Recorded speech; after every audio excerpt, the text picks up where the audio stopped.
do nada eu apareço, né, externando a minha fé.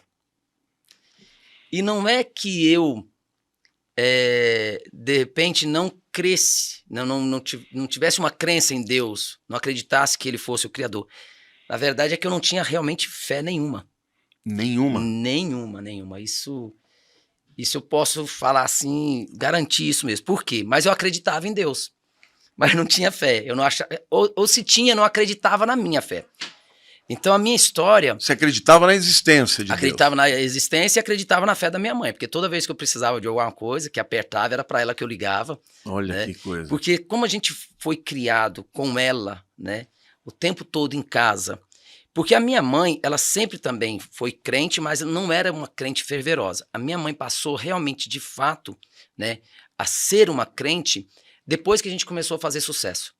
Olha. Sério, é engraçado isso. Eu sempre via minha mãe, a minha irmã, a minha mãe, né, frequentando a igreja, a assembleia, mas a minha mãe passou a ser realmente uma senhora de Deus, vamos dizer assim, quando a gente começou a fazer sucesso e muito mais ainda, um pouco antes do sequestro do meu irmão. Porque quando chegou o sucesso, Você diz daqueles outro irmão, né? Eu me lembro bem dessa história. Quando meu irmão foi sequestrado. Eu lembro que minha mãe, o sucesso da gente foi chegando, chegou em nossas vidas, e por mais que tudo estivesse bem, a minha mãe era um pouco retraída, sabe? E a minha mãe era uma pessoa assim que estava sempre nervosa, sempre muito nervosa com as coisas, com o meu pai, com a nossa família, e tudo acontecendo muito bem, né? A nossa vida estava caminhando com o sucesso de Zezé de Camargo e Luciano muito bem. E aí eu lembro que foi assim, do nada minha mãe passou a frequentar a igreja. Aí eu vi a transformação da minha mãe ali. Ela deve ter, tipo, na hora do sequestro... No sequestro foi maior ainda. Ela mas deve ela ter já falado, tinha Deus, eu vou ficar firme agora. Ela se converteu anos antes, um pouco tempo antes, quando meu irmão foi sequestrado, foi ali a prova mesmo. Que eu lembro, pastor, que eu estava uma vez na casa da minha mãe. Que ano que foi esse sequestro? O sequestro do meu irmão foi em 98. Foi em dezembro de 98. E eu lembro que a gente estava, né, toda a família reunida ali, com o lance do sequestro, todo mundo desesperado. E eu passei e vi minha mãe ajoelhada. Passei assim no quarto dela, vi ela ajoelhada. E ficamos ali na sala, voltei e minha mãe ajoelhada. Isso, pastor, durou assim, eu acho que mais de 1 hora. E minha mãe ajoelhada. E eu fui conversar com ela. Aí chamei minha mãe, falei, mãe, levanta, vem descansar, vem comer alguma coisa. Falei, senhora só fica aí ajoelhada, mãe. E aí ela falou assim, meus joelhos, meus joelhos vão trazer seu irmão. Naquela coisa simples dela, ela falou essa frase, meus joelhos vão trazer seu irmão de volta. Amém. E ali eu entendi a fé da minha mãe. E eu que era um cara totalmente sem fé nenhuma. E foi a partir dali que toda vez que eu precisava de alguma coisa, eu ligava para minha mãe, mãe... E quando Deus trouxe de volta, né? Aí falou, o joelho funcionou. Funcionou. Né? E aí, eu lembro que toda vez que eu precisava de algum... Ainda hoje eu peço, né? Mas eu gosto de contar essa história, porque é contando essa história que as pessoas podem, de repente, enxergar a transformação que foi de uns anos para cá em minha vida. Toda vez que eu precisava de alguma coisa, eu ligava para minha mãe. Falava, mãe, ora por mim. Eu vou fazer isso e isso, ora por mim. Porque eu acreditava na fé da minha mãe, nas orações dela. Eu fazia oração à noite para dormir. Essa era a minha oração. Relâmpago, né? Aquela oração, né? Vai subir no palco, orava. Então, eu tinha muito isso, de acreditar na fé dela. Essa experiência que você, de repente, você falou que você cria na fé da tua mãe...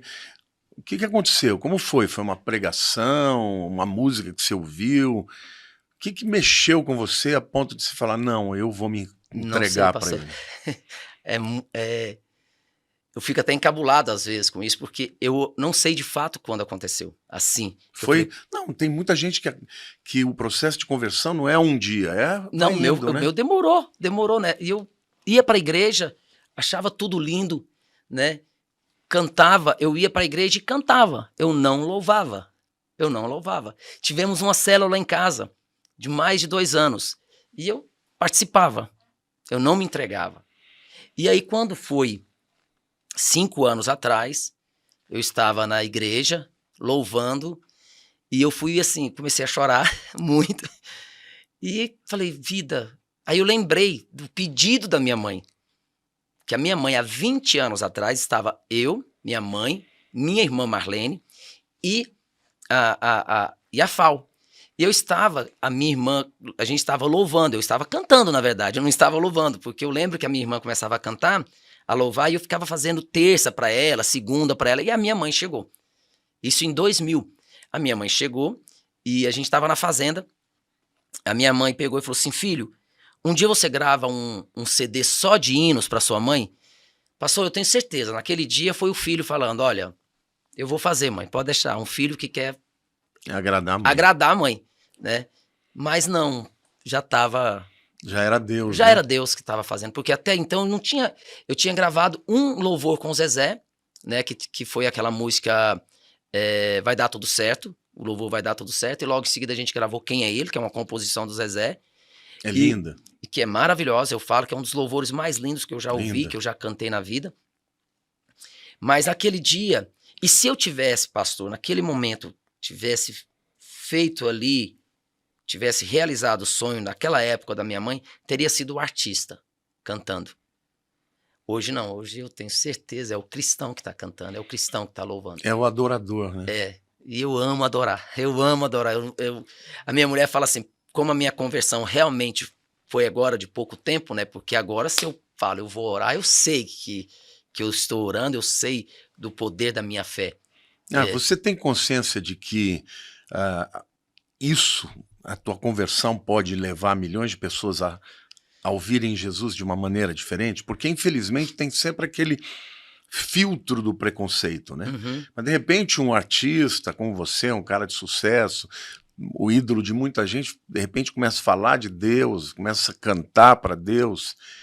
Você tem noção de que Deus pode estar te usando para a conversão de milhões de pessoas? Eu não tenho noção, mas eu peço. Eu falo, Deus, se for da sua vontade, que faça com que minha voz chegue em alguém, né?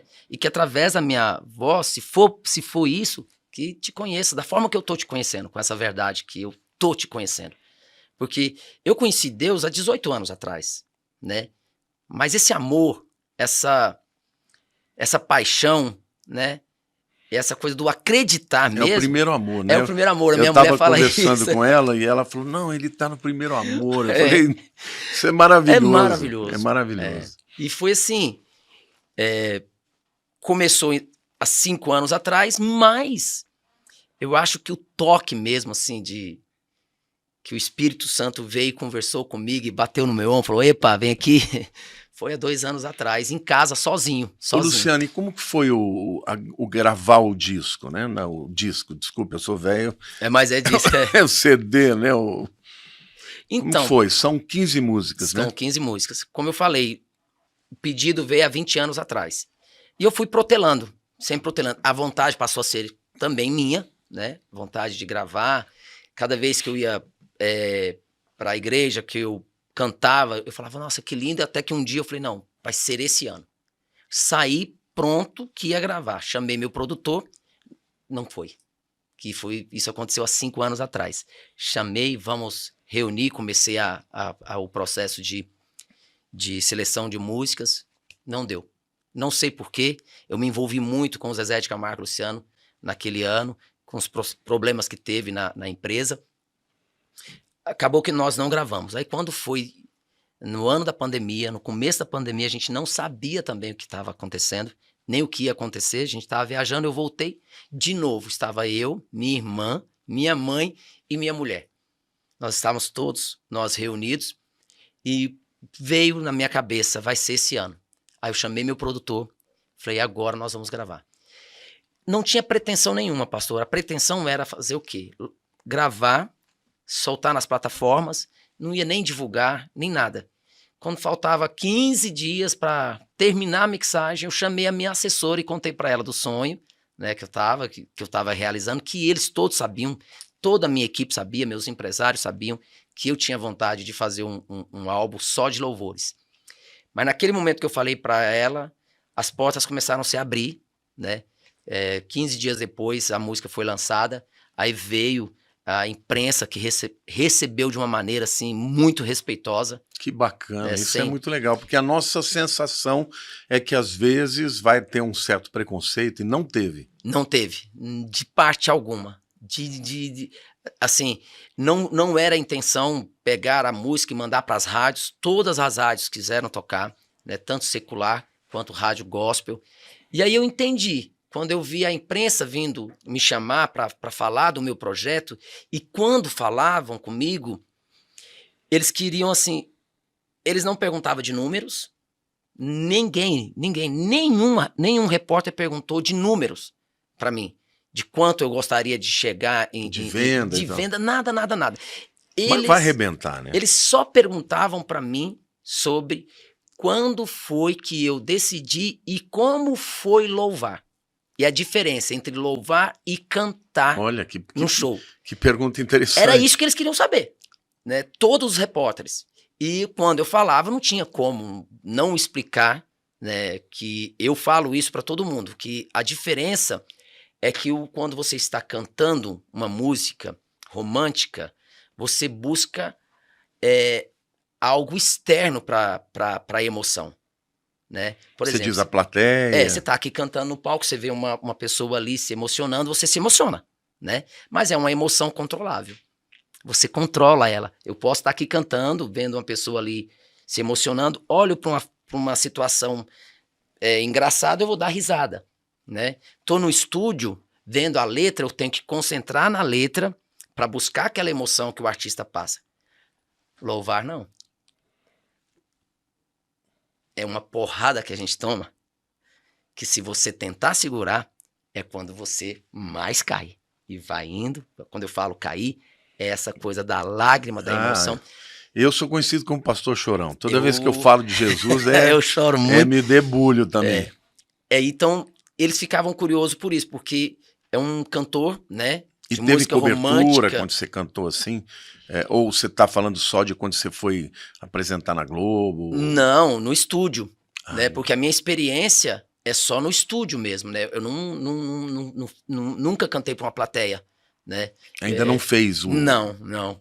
E vai fazer ou não? Eu tenho certeza que eu vou. Eu tenho certeza que eu vou cantar na igreja, eu não tenho dúvida disso. Aqui já está convidadíssimo, já convidei antes no ar. Eu não tenho dúvida, pastor, que eu vou cantar na igreja. Luciano, deixa eu fazer uma pergunta para você. Muita gente que chega para Deus, chega por um problema.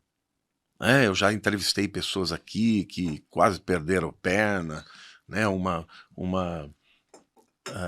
modelo importante que se converteu por conta do milagre que Deus fez.